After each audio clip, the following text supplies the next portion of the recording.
السلام علیکم دوستو، آپ دیکھ رہے ہیں اردو داستان۔ آئیے سنتے ہیں اردو ناول نیشا پور کا شاہین قسط نمبر 6۔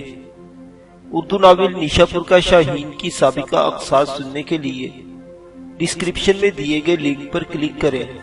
مزید ویڈیوز کے لیے ہمارے چینل اردو داستان کو سبسکرائب کریں۔ شکریہ۔ تھوڑی دیر بعد وہ شودروں کی اس بستی میں داخل ہوئے جس کے 3 اطراف میں دریائے سرسوتی کے ساتھ ساتھ بے حد و کنار جنگل پھیلا ہوا تھا۔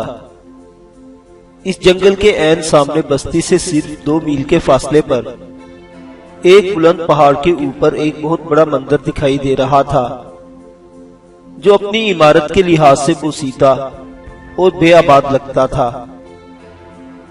شودروں کی وہ بستی جس کا نام سدا نیر تھا بہت بڑی تھی۔ دور دور تک لکڑی کے مکانات پھیلے ہوئے تھے جن میں کچھ 2 منزلہ بھی تھے۔ کہیں کہیں لکڑی کی اونچی اونچی دیواریں بنا کر کھلے احاطے بنائے گئے تھے جن کے اندر بھیڑ بکریاں رکھی جاتی تھی۔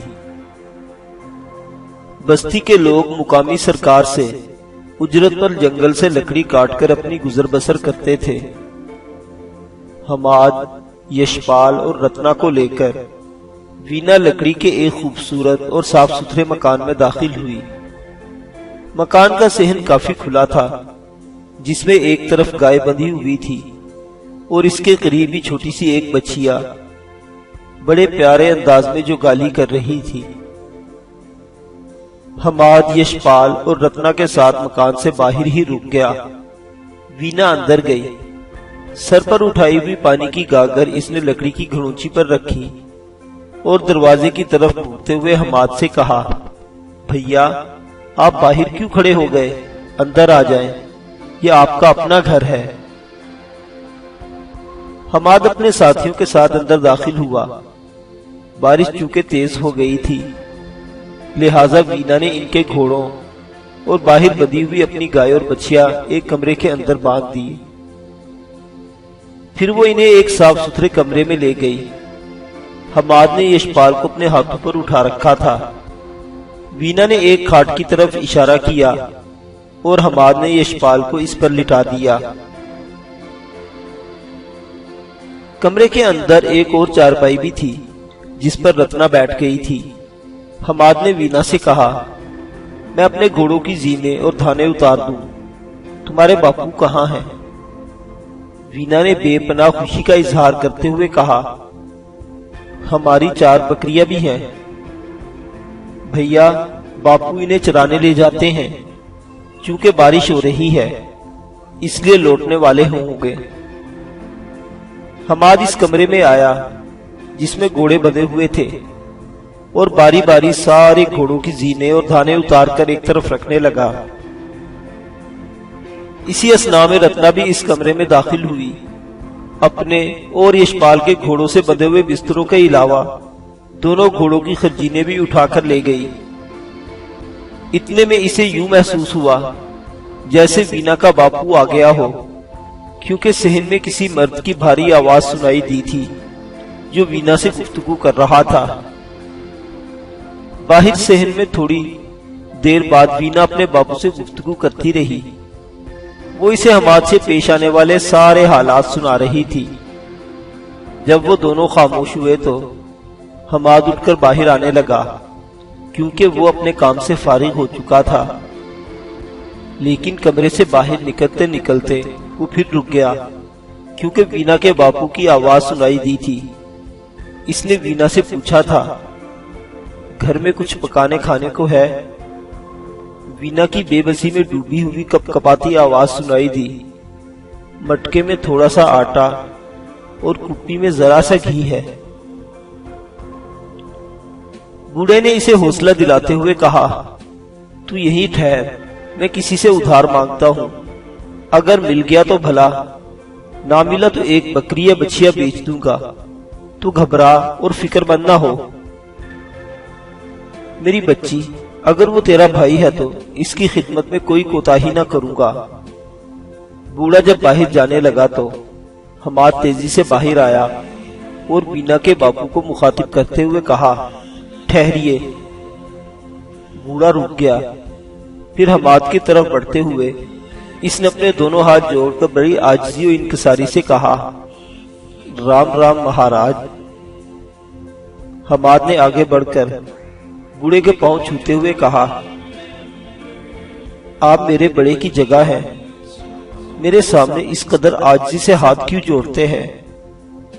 بوڑھے نے دوبارہ ہاتھ جوڑتے ہوئے اپنی کپ کپاتی آواز میں کہا، ہم شودر تو آپ کے داس ہیں مہاراج، ہمارا کام آپ کی سیوا کرنا ہے، آپ کیوں میرے چرن چھوتے ہیں؟ حماد نے بات کا رخ بدلتے ہوئے کہا، میرا نام حماد ہے، میں وینا کا بھائی ہوں۔ بوڑھے نے بڑی خوش طبعی کا مظاہرہ کرتے ہوئے کہا، میرا نام سیوا رام ہے، وینا کا دادا ہوں، یہ مجھے باپو کہہ کر پکارتی ہے۔ آپ بیٹھیں، میں آپ کے بھوجن کا بندوبست کرتا ہوں۔ حماد نے سیوا رام کی راہ روکتے ہوئے کہا، میں آپ اور وینا کی ساری گفتگو سن چکا ہوں، آپ کو اپنی بکری یا بچیا بیچنے کی ضرورت نہیں ہے، میرے پاس کافی رقم ہے۔ وینا نے فوراً دخل اندازی کرتے ہوئے کہا، نہیں بھیا، آپ کیوں خرچ کریں گے؟ حماد نے اسے بری طرح جھڑک دیا، تو چپ رہ چھوٹی، بہنیں بھائیوں کے سامنے نہیں بولتی۔ پھر اس نے سیوا رام سے کہا، ٹھہریے، میں خود آپ کے ساتھ چلتا ہوں۔ حماد اس کمرے میں داخل ہوا جس میں گھوڑے بندھے ہوئے تھے۔ وہ اپنے گھوڑے کی زین سے بندھی ہوئی ایک بوری اور ایک بڑا سا ٹاٹ لے آیا۔ سیوا رام نے بڑی شفقت سے پوچھا، اس بوری اور ٹاٹ میں کیا لاؤ گے؟ حماد نے اس کے قریب ہوتے ہوئے کہا، بوری میں گھوڑوں کے لیے دانا اور ٹاٹ میں ان کے لیے پھوس لاؤں گا۔ سیوا رام نے مسکراتے ہوئے کہا، گھر میں پھوس بہت ہے، ہاں دانا لانا پڑے گا۔ حماد نے کچھ سوچتے ہوئے کہا، کیا اس بستی کا کوئی بازار ہے؟ ہاں اس کا بہت بڑا بازار ہے، جہاں سے ضرورت کی ہر چیز مل سکتی ہے۔ میرے پاس 4 فالتو گھوڑے ہیں، اگر میں انہیں بیچنا چاہوں تو کیا یہاں انہیں کوئی خرید لے گا؟ سیوا رام آگے بڑھا اور حماد کے ہاتھ سے بوری اور ٹاٹ لیتے ہوئے کہا، یہ دونوں چیزیں مجھے تھما دو، تم گھوڑے لے آؤ، تمہارے گھوڑے اگر اچھے اور صحت مند ہیں تو وہاں جاتے ہی بک جائیں گے۔ گھوڑے لانے سے قبل حماد نے پھر سیوا رام سے پوچھا، وینا نے تمہیں بتایا ہوگا کہ میرا ایک ساتھی بری طرح زخمی ہے، اس کے علاج کے لیے کوئی وید یہاں مل جائے گا؟ تم گھوڑے لے آؤ، میں ہر چیز کا بندوبست کر لوں گا۔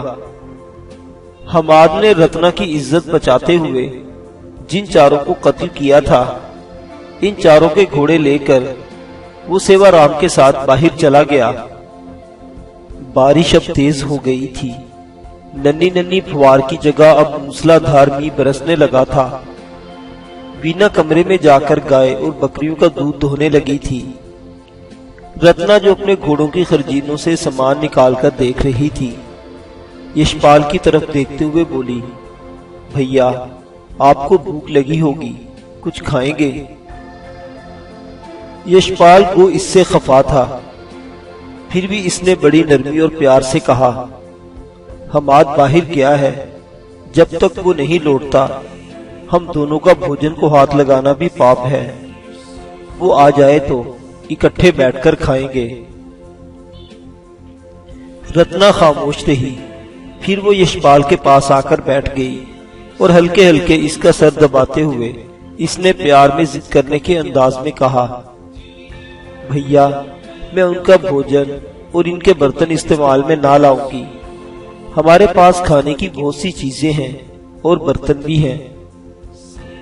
یشپال نے اس بار نرمی سے کہا، جو تیری باسنا ہو تو کر، میں جانتا ہوں تو دھرم کے معاملے میں بہت سخت ہے، پرنتو ایک بات یاد رکھنا، جب حماد کے ساتھ بیٹھ کر کھانا کھانے لگو تو چپکی رہنا، منہ سے برا شبد نہ نکالنا، ورنہ تیرا میرا جھگڑا ہوگا۔ رتنا نے کوئی جواب نہ دیا، وہ خاموش رہی اور ہلکے ہلکے بھائی کا سر دباتی رہی۔ تھوڑی دیر بعد دونوں بہن بھائی چونک کر باہر دیکھنے لگے۔ حماد گھر میں داخل ہوا تھا۔ اس کے ایک کندھے پر دلے ہوئے چنوں سے بھری ہوئی بوری تھی اور دوسرے کندھے پر ٹاٹ میں بندھی ہوئی بہت بڑی گٹھ تھی۔ صحن کے درمیان میں آ کر اچانک اس کا پاؤں پھسلا اور وہ بری طرح کیچڑ میں گر پڑا۔ کمرے کے اندر سے یشپال بری طرح چلانے لگا، حماد، حماد، چوٹ تو نہیں آئی؟ رتنا بے حس و حرکت اپنی جگہ پر بیٹھی رہی تھی۔ دوسرے کمرے سے وینا بھی بھاگتی ہوئی باہر آ گئی تھی۔ اتنی دیر تک حماد اٹھ کھڑا ہوا تھا، تاہم اس کا ٹاٹ کا لباس کیچڑ سے لت پت ہو گیا تھا۔ وینا نے پریشانی سے پوچھا، کیا ہوا بھیا؟ حماد نے مسکراتے ہوئے کہا، پاؤں پھسلنے سے گر پڑا، بارش سے کیچڑ جو ہو گیا ہے۔ وینا کے دیکھتے ہی دیکھتے اس نے وزنی اور بھاری بھرکم بوری ایک ہی جھٹکے سے اٹھا کر اپنے کندھے پر رکھی اور اس کمرے میں لے گیا جس میں گھوڑے بندھے ہوئے تھے۔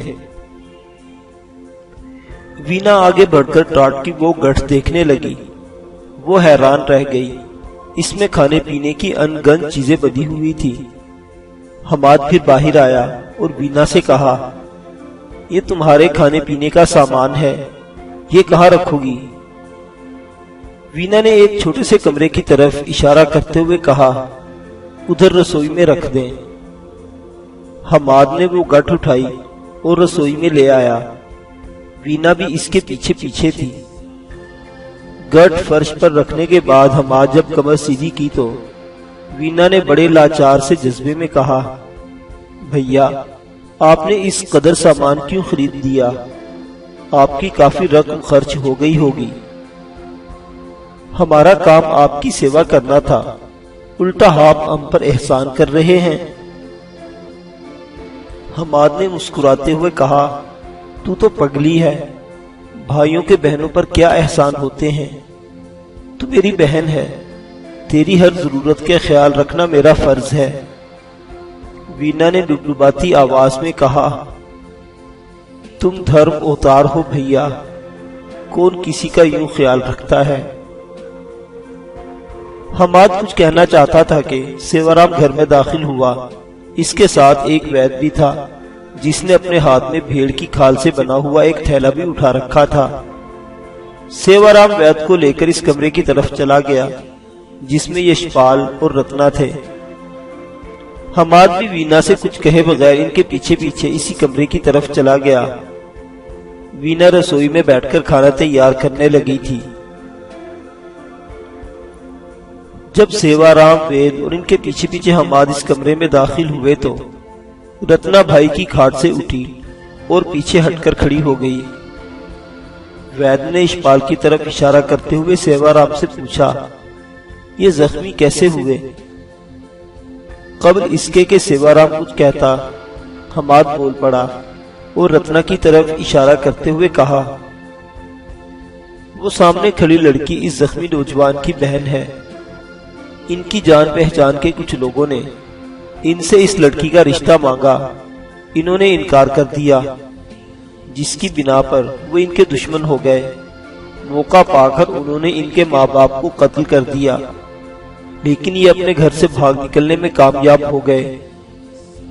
پر انہوں نے ان کا تعاقب کیا اور اس نوجوان کو زخمی کر کے اس کی بہن کو اٹھا لیا۔ اتفاق سے میرا وہاں سے گزر ہوا، میں نے زخمی یشپال کی مدد کی اور اس کے دشمنوں سے لڑ کر اس کی بہن کو تباہ ہونے سے بچا لیا۔ بس اتنی سی داستان ہے ان کی۔ وید نے حیرت سے حماد کی طرف دیکھا، پھر اس کی آنکھیں چمک اٹھی اور اس نے خوشی کا اظہار کرتے ہوئے کہا، اگر میں غلطی پر نہیں تو آپ مسلمان ہیں؟ حماد نے بڑی انکساری سے کہا، آپ کا اندازہ درست ہے، میں مسلمان ہوں۔ وید نے مسافے کے لیے حماد کی طرف ہاتھ بڑھاتے ہوئے کہا، السلام علیکم۔ حماد نے بڑی حیرت سے وید کی طرف دیکھتے ہوئے اپنا ہاتھ مسافہ کے لیے اس کے ہاتھ میں دے دیا، قبل اس کے کہ دونوں میں سے کچھ کہتا، اور پاس کھڑے سیوا رام نے حماد سے کہا، اپنے وید جی بھی مسلمان ہیں، ان کا نام ابو بکر ہے۔ حماد نے ایک بار پھر بڑی گرم جوشی سے ابو بکر کے ساتھ مصافحہ کیا اور یشپال کو دیکھنے کے لیے کہا۔ ابو بکر آگے بڑھا، رتنا کو اس نے ایک طرف ہٹ جانے کو کہا، پھر اس نے یشپال کے زخموں کی پٹیاں کھول دی اور حماد کی طرف دیکھتے ہوئے کہا، اگر میں غلطی پر نہیں تو یہ پٹیاں آپ نے باندھی ہیں، کیونکہ جراحی اور مرہم پٹی کا یہ طریقہ شرق اوسط کے مسلمانوں کا ہے۔ جواب میں حماد نے مسکراتے ہوئے اس بات میں گردن ہلا دی۔ ابو بکر نے پانی منگوا کر سارے زخموں کو اچھی طرح دھویا، پھر زخموں پر 2 مختلف رنگوں کے سوٹ چھڑک کر انہیں خشک کیا۔ اس کے بعد سارے زخموں کو مرہم سے خوب بھر کر پٹیاں باندھ دی۔ پھر اس نے اپنا سامان اپنے تھیلے میں رکھنے کے بعد یشپال کا شانہ تھپ تھپاتے ہوئے کہا، میرے اللہ نے چاہا تو تھوڑی ہی دیر میں آپ کے زخموں کی ٹیسیں ختم ہو جائیں گی اور آپ سکون کی نیند سو سکیں گے۔ اب میں جاتا ہوں، کل پھر حاضر ہوں گا۔ حماد نے اپنے لباس کے اندر سے چند سکے نکالے اور ابو بکر کی طرف بڑھاتے ہوئے کہا، یہ رکھ لے۔ ابو بکر نے انکار کرتے ہوئے کہا، میرے پاس اللہ کا دیا ہوا بہت کچھ ہے، مجھے ان کی ضرورت نہیں۔ اس دیس میں تم اجنبی ہو، تمہاری ضرورت مجھ سے اہم ہے، یہ میں نہیں لوں گا۔ حماد نے سکے زبردستی اس کے تھیلے میں ڈالتے ہوئے کہا، یہ آپ کا حق ہے، آپ اس موسلا دھار بارش میں چلے آئے ہیں، یہ آپ کی مہربانی ہے۔ ابو بکر اٹھا اور حماد کا ہاتھ پکڑ کر کسی قدر دباتے ہوئے کہا، آپ میرے ساتھ باہر آئیے، اب اندھیرا ہونے لگا ہے۔ دوسرے، میں آپ کو ان کے متعلق احتیاطی تدابیر بتا دوں گا۔ باہر گلی میں آ کر ابو بکر نے پھر حماد کا ہاتھ تھام لیا اور سرگوشی کے انداز میں پوچھا، آپ کہاں سے آئے ہیں؟ حماد نے بڑی انکساری سے کہا، میں نیشا پور سے آیا ہوں۔ ابو بکر نے چونک کر پوچھا، یہاں آنے کا مقصد؟ حماد نے بات گول اور مختصر کرتے ہوئے کہا، میں تجارت کے سلسلے میں اکثر یہاں آتا رہتا ہوں۔ اب کی بار میری منزل دریا سرسوتی کے کنارے قصبہ بھیم سین ہے، وہاں ایک سوداگر بدری ناتھ کے ساتھ ملازمت کروں گا۔ وہ میری جان پہچان کا آدمی ہے اور مجھ پر اس کا اعتماد اور اعتبار ہے۔ ابو بکر نے تیز نگاہوں سے حماد کی طرف دیکھتے ہوئے کہا، تمہاری نگاہوں کی گہرائی اور عقابی پن، تمہارے جسم کا تناؤ اور تمہارے چہرے کے تاثرات اس بات کا پتہ دیتے ہیں کہ تم تجارت کے لیے پیدا نہیں ہوئے۔ اگر میں غلطی پر نہیں تو قدرت کسی اہم کام کے لیے تمہارا انتخاب کر چکی ہے، اور اس کام میں یقیناً میری ملت اور میرے مذہب کی بہتری اور آسودگی پنہاں ہے۔ حماد نے کوئی جواب نہ دیا اور وہ خاموش رہا۔ ابو بکر نے پھر بولتے ہوئے کہا، میں یہ نہیں چاہتا تم مجھ پر کوئی راز افشاں کرو۔ میری دعا ہے، جو مقصد لے کر تم اس اجنبی سرزمین میں وارد ہوئے ہو، اس میں میرا رب تمہیں کامیاب رکھے۔ حماد اور بوڑھا ابو بکر خاموشی سے آگے بڑھتے رہے۔ تھوڑی دور جا کر ابو بکر نے پھر سرگوشی میں حماد کو مخاطب کرتے ہوئے کہا، میری ملت کے باجبروت فرزند، عمر اور تجربے میں تم سے بڑا ہونے کے ناطے تمہیں ایک نصیحت بھی کرتا ہوں۔ سنو، اس سرزمین کے لوگ طبقات میں بٹے ہوئے ہیں اور ان کا خمیر تصویر و فریب سے گدھا ہوا ہے۔ میں تمہیں ان کے ہر مکر دغا اور ریا کا سامنا کرنا پڑے گا۔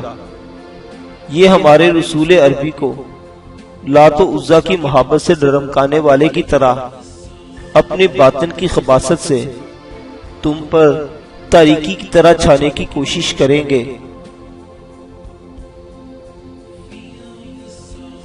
ابو بکر نے ذرا رک کر پھر کہا، تم یہاں ہر طرف ان گنت رنگ دیکھو گے، ہر رنگ کی تاثیر پہچان کر اپنا رد عمل ظاہر کرنا، ضرورت پڑنے پر ان کے لیے ترانہ زاغ اور نوائے بلبل بن جانا، اور برے ایام کی ویرانی میں ان کے لیے آتش سیال اور نیم سوز شعلہ بن کر رہو گے تو یہ لوگ تم سے خوفزدہ ہو کر تمہاری عزت اور احترام دیں گے۔ اگر تو یہاں تنہا کام کرنے آیا ہے اور تیرا کوئی راہبر و رہنما نہیں تو سن، میری ملت کے فرزند، ٹڈیوں کا کوئی بادشاہ نہیں ہوتا، پھر بھی وہ کس طرح اپنے پرے باندھ کر اٹھتی ہے، جس طرح مکھن دودھ دھونے سے اور خون ناک مروڑنے سے نکلتا ہے، اس طرح تو بھی یہاں حکمت و سنائی کے ساتھ رہنا۔ میرا دل کہتا ہے تمہارا تعلق غزنی کے حکمرانوں سے ہے۔ اگر ایسا ہے تو وہ وقت ان قریب آئے گا کہ یہ بت پرست اور شرک پسند قوم، جو آج ہم مسلمانوں کو ملیچھوں سے بھی کم چند جانتی ہے، مسلمانوں کے ہاتھوں مفتو ہو کر اسی طرح شکستہ ہو جائے گی جس طرح بنی اسرائیل نے خدا کو چھوڑ کر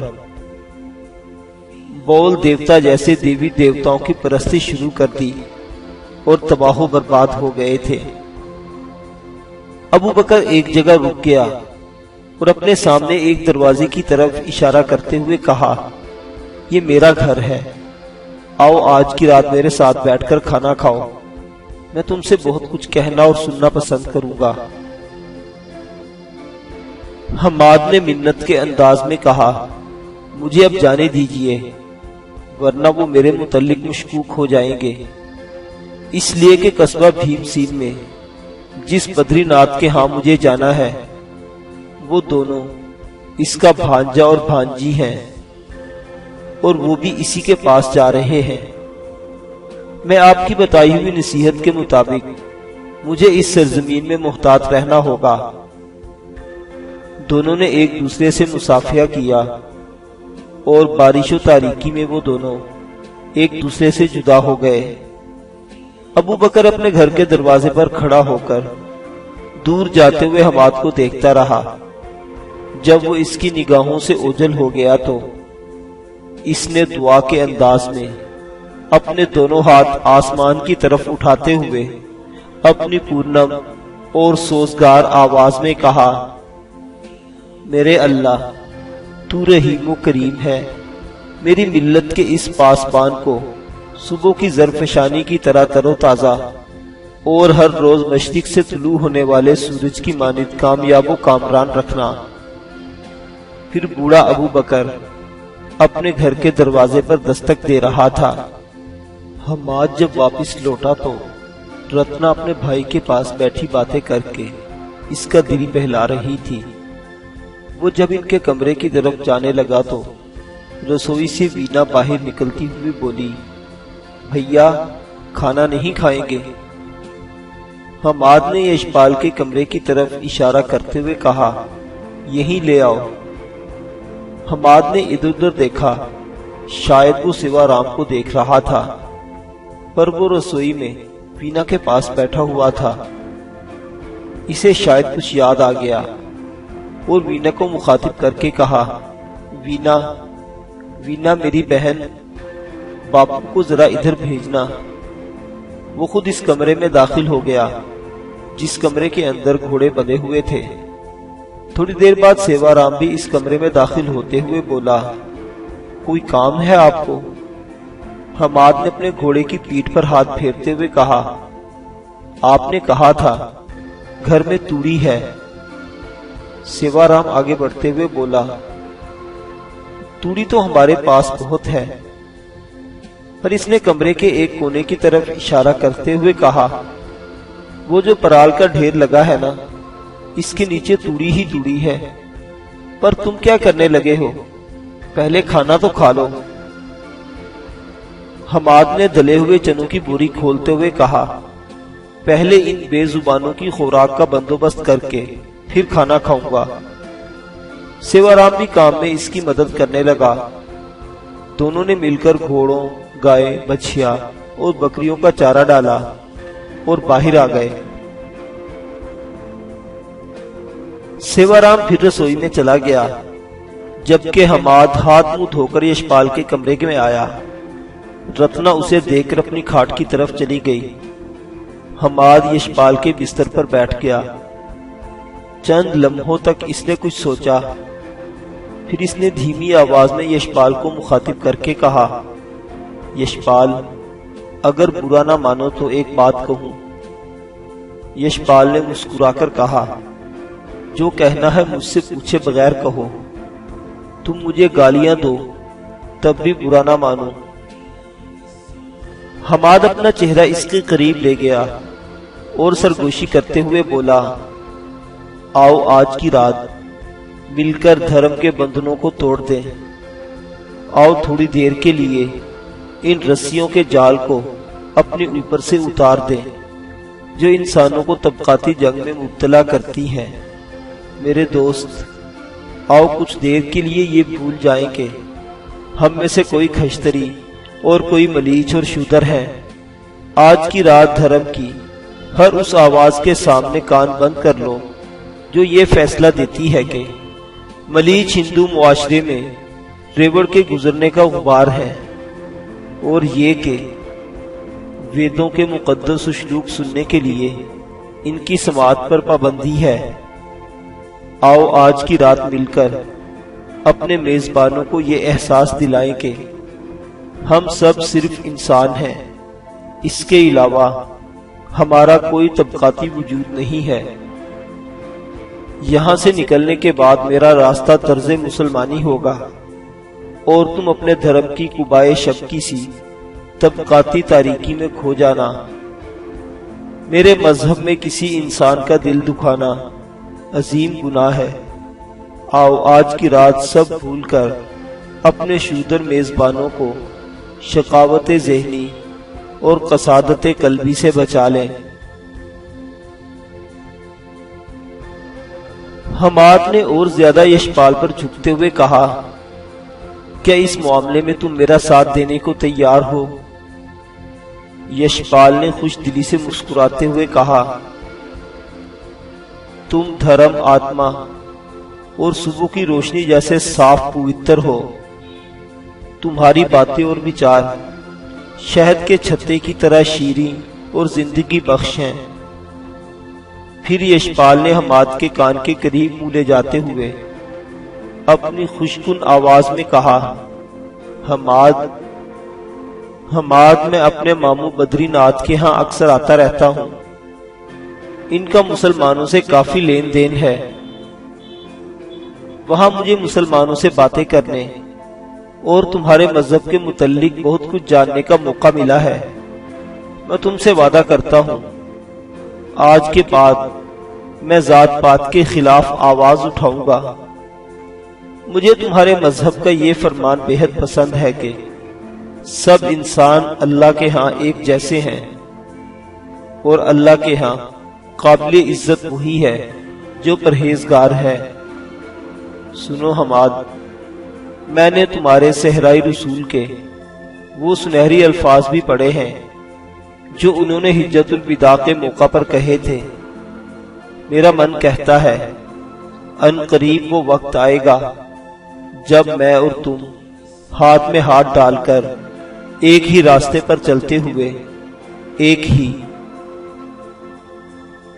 نہ جانے یشپال کیوں چپ ہو گیا، پھر بات کا رخ بدل کر کہا، میرا ایمان ہے جس منش کا من ایشور میں گڑا ہے وہی یوگ میں پروین ہے، اور اسے ہی جنم مرن کے ساگر کے اس پار جانے کا موقع ملتا ہے۔